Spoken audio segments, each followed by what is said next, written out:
ভারতবর্ষের ন্যায় সংহিতা অনুযায়ী গরম জাস্টিস আর নরম জাস্টিস এটা থাকার কথা কি? আমি ন্যায় সংহিতাকে জিজ্ঞেস করছি। জাস্টিসের ইচ্ছা অনিচ্ছার উপর কিছু নির্ভর করে না। আমি একটু জাস্টিস সাহেবকে বলি, আচ্ছা যাদের চাকরিটা পাওয়ার কথা ছিল অযোগ্যদের জায়গায়, মানে 32,000-এর যোগ্য লোক আছে, অযোগ্য লোক আছে। অযোগ্য লোকগুলো থাকার জন্য সিঙ্গেল বেঞ্চ রায় দিয়েছিল যে 32,000-এর প্যানেল বাতিল, তাই তো?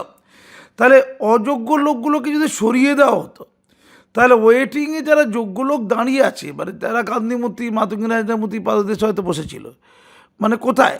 ওয়েটিংয়ে। তাহলে ওয়েটিংয়ে তো যোগ্য লোক ছিল, তাদের ওই চাকরিটা পাওয়ার কথা ছিল, তাহলে তারা তো বঞ্চিত হলো, তাদেরও তো বউ বাচ্চা আছে। এবার যোগ্যদের সাথে অযোগ্য মিশে গেছে, তাই অযোগ্যরা যোগ্য হয়ে গেল। শুধু 26,000-এর ক্ষেত্রে বহুত নাইনসাফি হুয়া হ্যায়।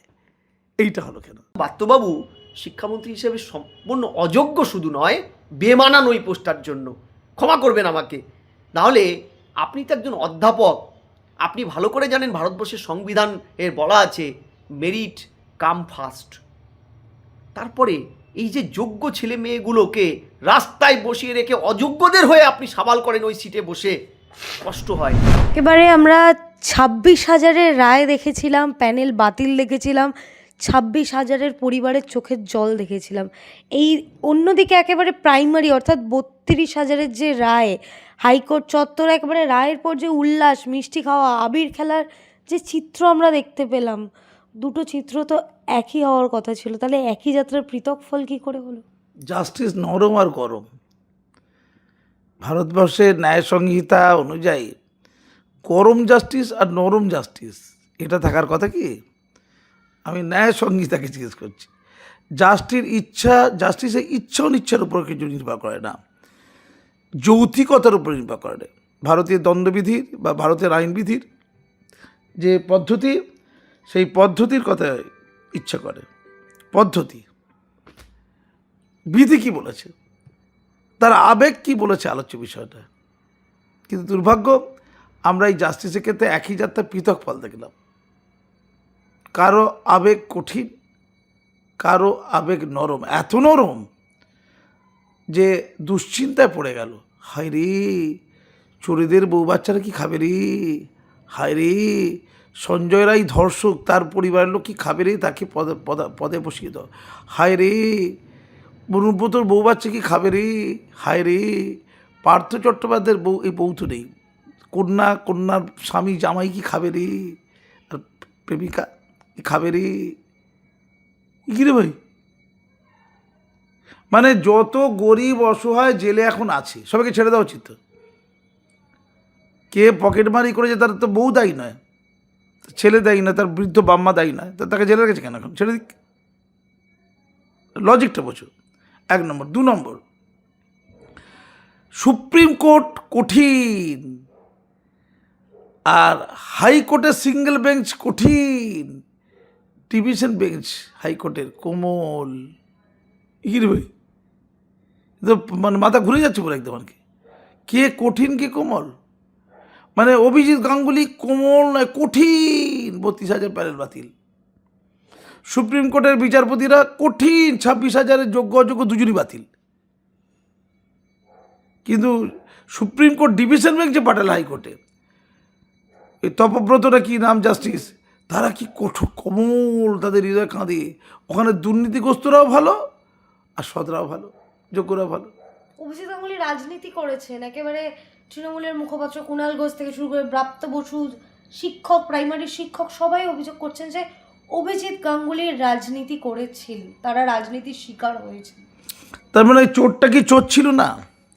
ওরা একটা উত্তর দিয়ে দিক যে ঘুরপথে 264 জন এবং নম্বর কম পেয়েও বাড়িয়ে দিয়ে 96 জনকে তো সিবিআই ধরেছিল।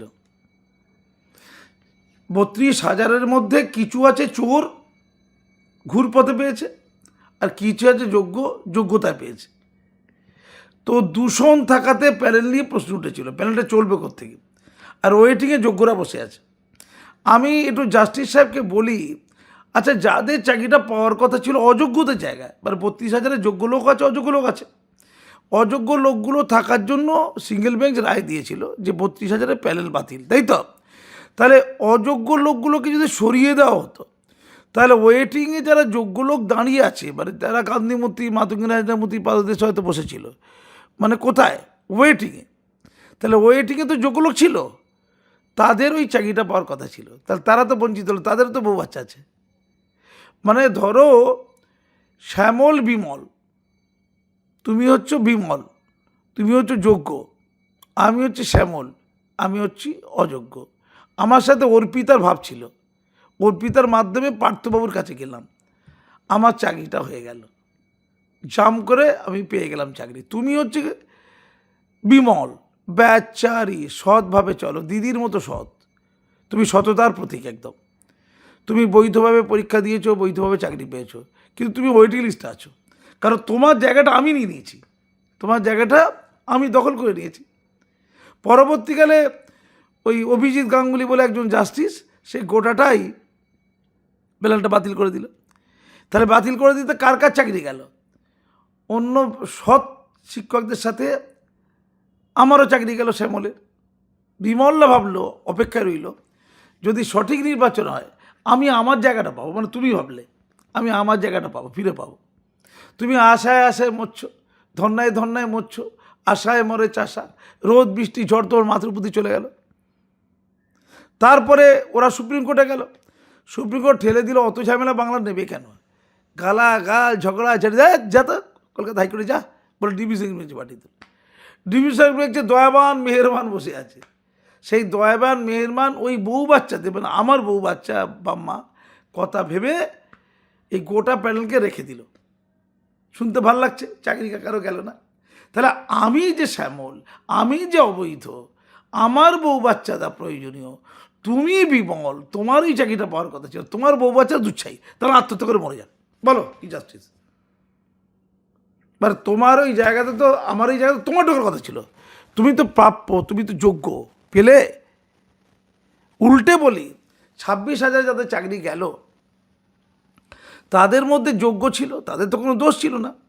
সেই যোগ্যদের চাকরি যারা খেলো অযোগ্যরা, আর অযোগ্যদের থেকে টাকা যারা নিল, তারা সব ছাড়া পেয়ে গেছে। সেরকম এই ট্রেডে 32,000 যারা চাকরি যে চলে গেল, এখনও পেয়ে গেল, কিন্তু যারা টাকা নিয়ে এটাকে 20 বাও জলে ফেলেছিল, হয়তো আগামীতেও পড়বে, হয়তো আগামীতেও চাকরি চলে যেতে পারে এদের। এরা হয়তো আবার সুপ্রিম কোর্টে যাবে, আবার গিয়ে তো ধর্ণা দেবে, আমি জানি না আইনটা কী বলে। সেখানে আবার যদি এদের চাকরি চলে যায় তাহলে কী হবে? এদের চাকরি তো আবার চলে যেতে পারে। তাহলে ব্যাপারটা হলো কি, 26,000 ক্ষেত্রে যোগ্যরা কাঁদলো রাস্তায়, সেই 26,000 ন্যায় পেল না, তাদের তো বউ বাচ্চা ছিল না 26,000-দের। আমি 26,000-দের মধ্যে যারা যোগ্য তাদেরকে বলি, আপনারা যে টেন্টেড নয়, এটা মোটামুটি রাজ্য সরকার এতদিনবার বলে দিয়েছে, যদিও তালিকা অসম্পূর্ণ বলে অনেকে দাবি করছে, আমি ধরলাম তর্কের খাতিরে ওটাই সম্পূর্ণ তালিকা। তাহলে ওইটাকে মাইনাস করে টোটাল থেকে বাকিরা যোগ্য, এই টেন্টেডদের বাদ দিলে, তাহলে ওই যোগ্যদের লোকেরা সুপ্রিম কোর্টে গিয়ে বলুক, মায় বাপ, আমারও বউ ছিল, বউ আছে, কারো কারো বউ মরে গেছে, আমারও বাম্মা আছে, সন্তান আছে। যোগ্য অযোগ্য উভয় তালিকায় প্রকাশ করতে হবে। কালকে একেবারে অমৃতা সিনহা অর্ডার দিয়েছে তো। আমি নিজে এই সুমনদের সাথে, সুমন বিশ্বাসের সাথে আমি 1.5 মাস আগে, মাস 1.5 আগে নিজে গিয়েছিলাম, 1 মাস হবে, কোথায়, স্কুল সার্ভিস কমিশনে। সিদ্ধার্থবাবু যিনি চেয়ারম্যান, তার সাথে কথা বলেছে অনেকক্ষণ, প্রায় 15 মিনিট কথা হয়েছে আমার সাথে, ডাইরেক্ট কথা হয়েছে। আমি ওনাকে এই কথা বলেছিলাম যে স্যার, আপনি যখন অযোগ্যদের পেয়ে গেছেন, তাহলে যোগ্যদের স্বীকৃতি দিয়ে, তাদের তো মর্যাদা আছে, তাদের তো ঘরে বউ বাচ্চা আছে, তাদের তো স্কুলটি, তাদের তো ছাত্রছাত্রীরা আছে, তারা তো ভাবছে যে আমার এই শিক্ষক অযোগ্য, তাদের তো মর্যাদার ব্যাপার আছে না, আর তাদের তো সুরক্ষা আছে। তারা তো পরবর্তীকালে সুপ্রিম কোর্টে গিয়ে বলতে পারে, স্যার আমরা যোগ্য ছিলাম, স্যার অবশেষে প্রমাণ করেছিলাম, তাই আমাদের যোগ্যতার তালিকাটা প্রকাশ করে দিন। উনি কি বললেন? উনি বললেন, স্যার টোটাল থেকে অযোগ্য মাইনাস করে তো যোগ্য বেরিয়ে যায়। তা আমি বলেছিলাম, ওরা হয়তো অঙ্ক টঙ্ক তো জানে না সুপ্রিম কোর্টের লোকেরা, তাই ওই গুণভাগ যোগ বিয়োগটা ওরা করবে কেন, আপনি করে দিন না। না স্যার, আমাদের তো নিতে যাবেন, নিতে নিন, বার্তপুর থেকে নিন, যান, বলুন কাজী বাসমতি এসছে বলুন, এটাই বলেছিলাম, দেখছি বলেছিলেন। তো দেখেনি, কেউ কথা রাখেনি, উনিও দেখেননি। তো অমিতা সিনহাজি যদি রায় দিয়ে থাকে খুব ভালো, তাহলে যোগ্যদের তালিকা যদি বেরিয়ে যায় খুব ভালো হয়। যোগ্যদের তালিকা বেরিয়ে গেলে ওই তালিকা নিয়ে যোগ্য শিক্ষকরা সুপ্রিম কোর্টে যাক, গিয়ে বলুক যে আইনের ক্ষেত্রে একই জাতটা পৃথক ফল তো হতে পারে না। অন্যান্য রাজনীতির লোক ধান্দাবাজ লোক তাদের ক্ষেত্রে হতে পারে, কিন্তু আদালত তো মানুষের শেষ ভরসা। সেখানে একই যাত্রার পৃথক ফল হয় কী করে? সেখানে আবেগের মূল্য নেই, সেখানে যৌক্তিকতার মূল্য আছে। কে কঠিন, কে কঠোর, কে নরম, কে তরল, কে সরল, কে তরলং জলাবৎ তরলং, এসব কেউ দেখবে না। তো আপনি মাই লর্ড, যদি যদি আমরা অযোগ্য হয়ে থাকি, তাহলে 32,000-দের অযোগ্যরা যোগ্য হয় কী করে? আমরা তো যোগ্য ছিলাম, আমরা অযোগ্য হয়ে গেলাম। 32,000-এর মধ্যে যারা অযোগ্য তারা যোগ্য হয়ে গেলে, কিন্তু তার বাম্মা বউ বাচ্চা আছে বলে। আমাদেরও তো বাম্মা বউ বাচ্চা আছে। আমরা কতগুলো সুইসাইড করবো বলুন? কতগুলো মানুষ মরলে আপনাদের চেতনা হবে? তাই আমরা এই পরীক্ষা টরীক্ষা 10 নম্বর নিয়ে ঝামেলা চলছে, তো ঝামেলা আমি আগেই বলেছিলাম যে ফ্রেশার্সদের 10 নম্বর দেবো না, যারা চাকরি করেছে তারা 10 নম্বর দেবো। তো ফ্রেশারদের মামলা করেছে। ফ্রেশাররা 60 পেয়েছে, লিখিত পরীক্ষায় চান্স পাইনি, ইন্টারভিউ চান্স পাইনি, ছেলে খেলা হলো পুরো একদম। ফলে ন্যাচারালি এইটা 20 বার জলে পড়বে। তাই 20 বার জলে পড়লে এদের চাকরি কী হবে? চাকরি করছিল তো। ওই 26,000-দের যোগ্যটা বলছি, সে নন টিচিং হোক আর টিচিং হোক, তারা সুপ্রিম কোর্টে গিয়ে বলুক আমরা তালিকা পেয়ে গেছি। এখন 32,000-কে যে ন্যায় দিয়েছে, আমাদেরও সেই ন্যায় দিক। আমরা কেন অন্যায়ের বলি হব? মাই লর্ড, অভিজিৎ গাঙ্গুলি একেবারে যে সাংসদ হয়েছিলেন, এমপি টিকিট পেয়েছিলেন, সেটা কি চাকরি বাতিলের বিনিময়ে? ব্রাত্য বসু অভিযোগ করছেন, কুণাল ঘোষ অভিযোগ করছেন, অন্যদিকে কল্যাণ ব্যানার্জি বলছেন ভগবান রূপে শয়তান হচ্ছে অভিজিৎ গাঙ্গুলি। না, আমি অবাক হয়ে যাচ্ছি। এটা কিন্তু খুব ইন্টারেস্টিং। মানে 11 কোটি বঙ্গবাসীর মধ্যে যারা টিভি দেখে বা খবরের কাগজ দেখে, যারা সচেতন, কত কোটি জানি না, বলতে পারবো না, তাদের চোখে কিন্তু এই অভিজিৎ গাঙ্গুলি এই কয়েক মাস আগে ভগবান ছিল। ভগবানের এত দ্রুত মানে দেবতা থেকে দানব হতে পারে, ভগবান থেকে একদম শয়তান হতে পারে? কল্যাণ ব্যানার্জি বলছে। হ্যাঁ, না, অনেকে বলছে।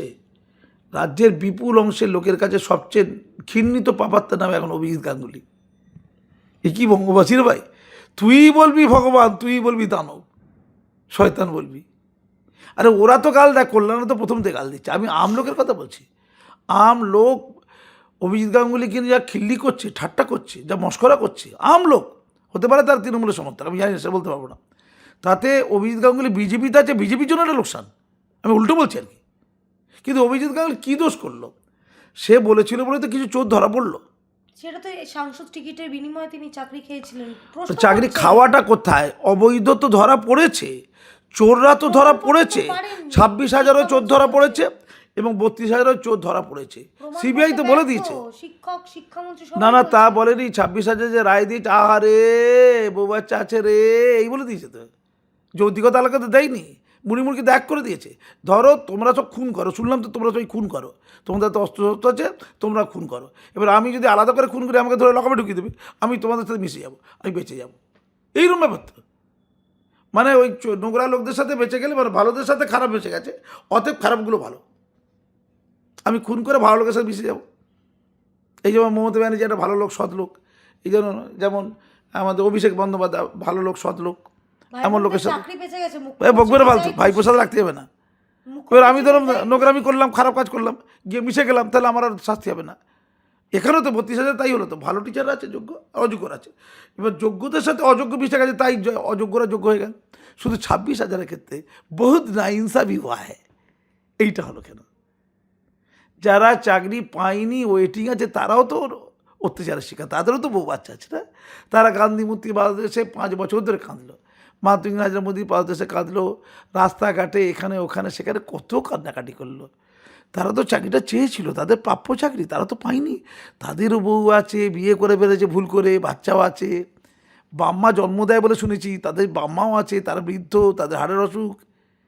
আমি মহামান্য জাস্টিসকে বলছি, এ কেমন বিচার, কি কোমলতা, নমনীয়তা, যার নেই কোনো হাতা মাতা। আচ্ছা, 32,000-এর মধ্যে যে বিরাট অংশ চোর, তাকে কেউ ধিৎকার দিচ্ছে না কিন্তু বঙ্গবাসী।